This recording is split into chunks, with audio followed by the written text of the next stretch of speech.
Is everything in place? You weren't supposed to relieve me. I know, but I felt like taking a shift. You like him, don't you? You like watching him. Don't be ridiculous. We're gonna kill him. You understand that? Morpheus believes he is the one.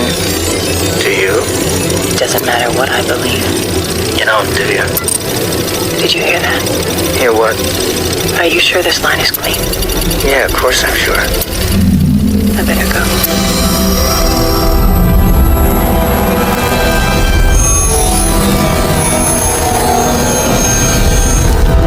Pessoal, esse vídeo será o vídeo mais importante de todos, tá? Aqui a gente vai demonstrar matematicamente de onde que vem aquelas equações das forças inerciais, beleza? E será provado aqui, né, que essas forças elas existem sim para um referencial rotativo. Vamos analisar diversas situações. Vamos começar aqui fazendo uma análise qualitativa da força centrífuga. Nós temos um referencial que eu chamei de S', né? Ele está inclinado, né? Porque ele está girando no sentido anti-horário. E o meu referencial inicial, que é o meu referencial S, com esses eixos brancos aí. E aquele ponto vermelho é a minha partícula. E num primeiro momento, vamos considerar que essa partícula ela está fixa no referencial inicial. Ou seja, em relação ao referencial inicial, ela está parada.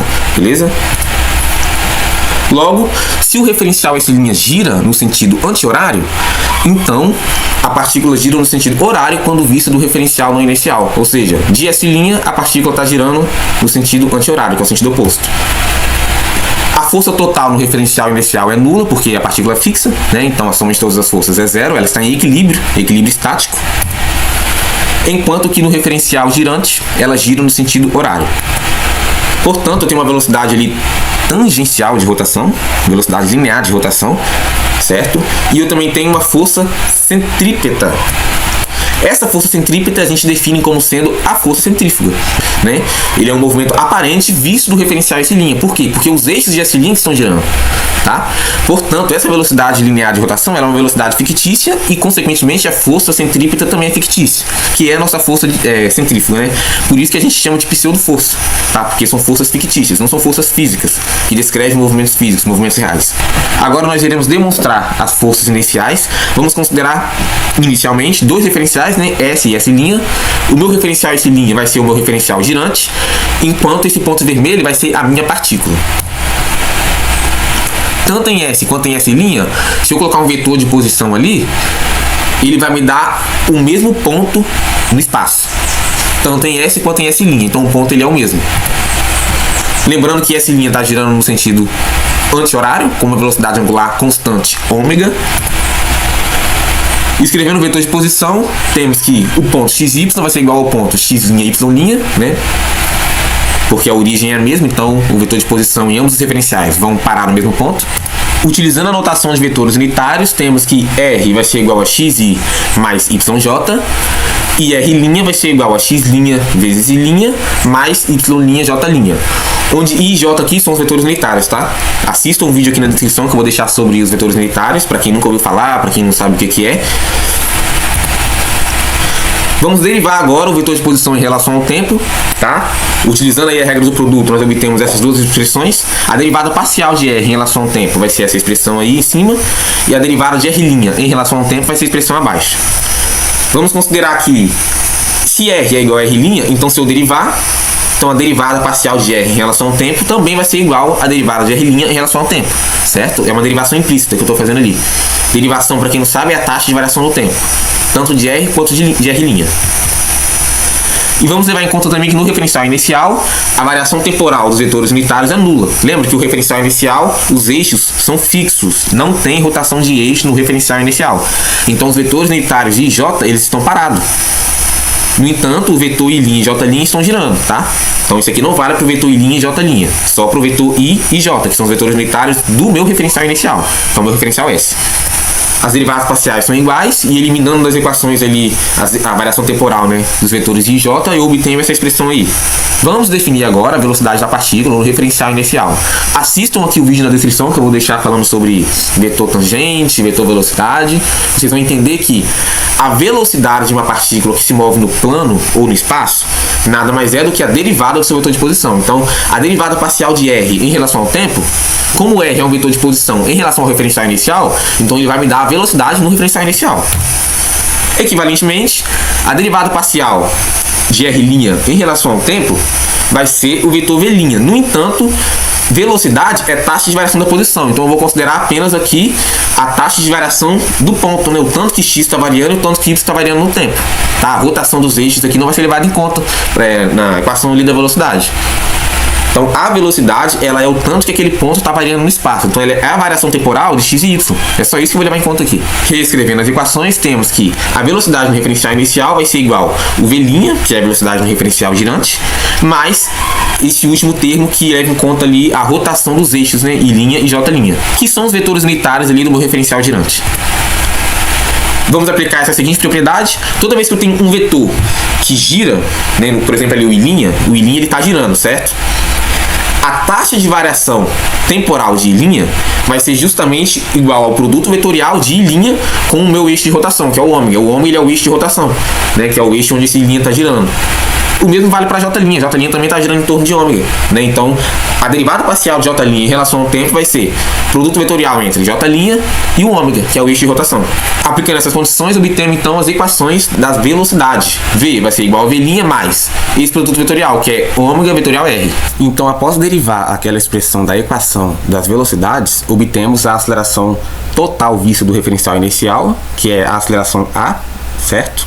Essa expressão é chamada de transformação de aceleração, porque através dela, com a aceleração total no referencial inicial, eu posso calcular a aceleração A', que é a aceleração medida no referencial girante, isolando a linha, certo?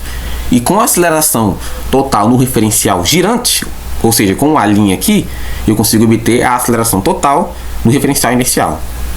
Vamos definir agora a aceleração centrípeta. Se o objeto estiver em repouso no referencial rotativo e girando junto com ele, eu sei que a velocidade medida no referencial rotativo vai ser zero se o objeto estiver em repouso no referencial rotativo. Tomando V' igual a zero e substituindo nas equações da transformação de aceleração, obtemos. Se V' é zero, então o A', que é a derivada de V', também vai ser zero. V' sendo zero aqui, esse termo também some.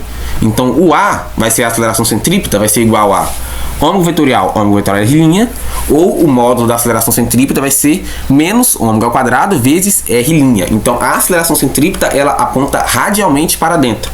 Substituindo na equação das velocidades, se V' for zero, então a velocidade vai ser ômega vetorial R. É a velocidade linear de rotação. Tá? Então o V, que é a velocidade medida no referencial inicial, vai ser a velocidade linear de rotação da partícula, e a aceleração total no referencial inicial vai ser a aceleração centrípeta. Agora, se o objeto estiver em repouso no referencial inicial, então o V vai ser igual a zero. Substituindo na equação das velocidades e isolando V', obtemos uma velocidade linear de rotação aparente. Ou seja, é o negativo da velocidade linear de rotação vista do referencial inicial, quando o objeto está girando junto com o corpo. Como o objeto não está girando junto com o corpo, ele está lá no referencial inicial parado, do referencial no inicial eu observo um movimento circular aparente. No contexto de Terra-bola voadora, se você estiver nos polos, você vai ver o quê? O movimento das estrelas, né? As estrelas, elas fazem um movimento circular aparente, porque na verdade, teoricamente, é a Terra que está girando e o observador que está na Terra girando junto com ela. Então o observador que está girando com a Terra, ele vai ver as estrelas fazer um movimento aparente no céu. Tá? Esse movimento aparente é em função da velocidade linear de rotação aparente. Substituindo agora na equação da transformação de acelerações, considerando, claro, que o objeto está em repouso, né, no espaço, a aceleração total no espaço vai ser zero. Tá? Isolando a linha e considerando que o ômega vetorial R' aqui vai ser o menos V', né? Porque o V' vai ser menos ômega vetorial R', que é a velocidade linear de rotação aparente.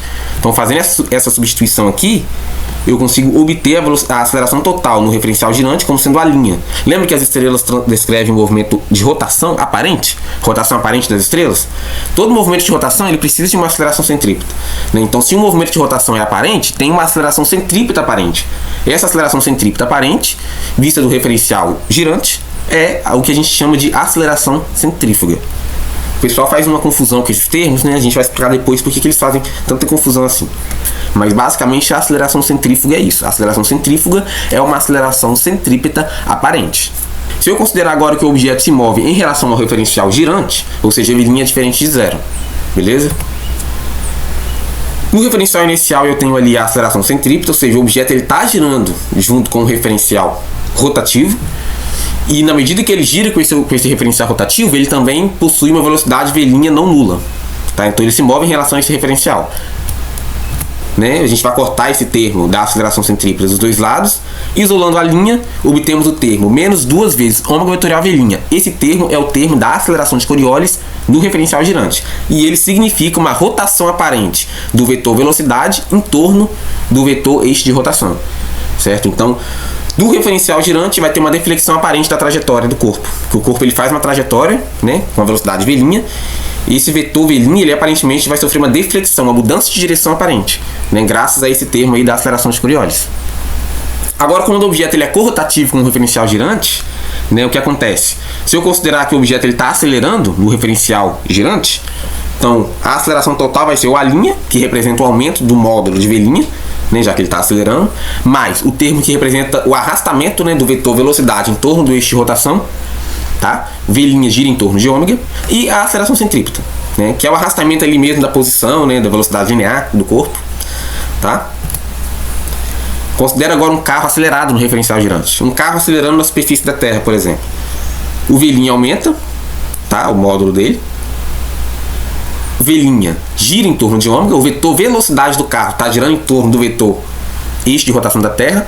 Então o vetor velocidade do carro gira em torno do eixo de rotação da Terra, para alguém que está lá no espaço. E para alguém que está lá no espaço também existe a aceleração centrípeta. Tá? Tem a velocidade linear de rotação.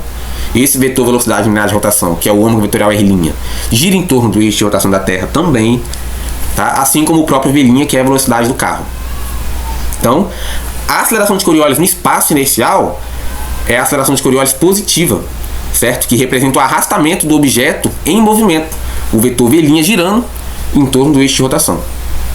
Então, esses conceitos são importantes, né, para a gente poder estar esclarecendo muitas questões em relação à rotação da Terra. Tá? A gente definiu aqui a aceleração centrípeta, a aceleração centrífuga e a aceleração de Coriolis.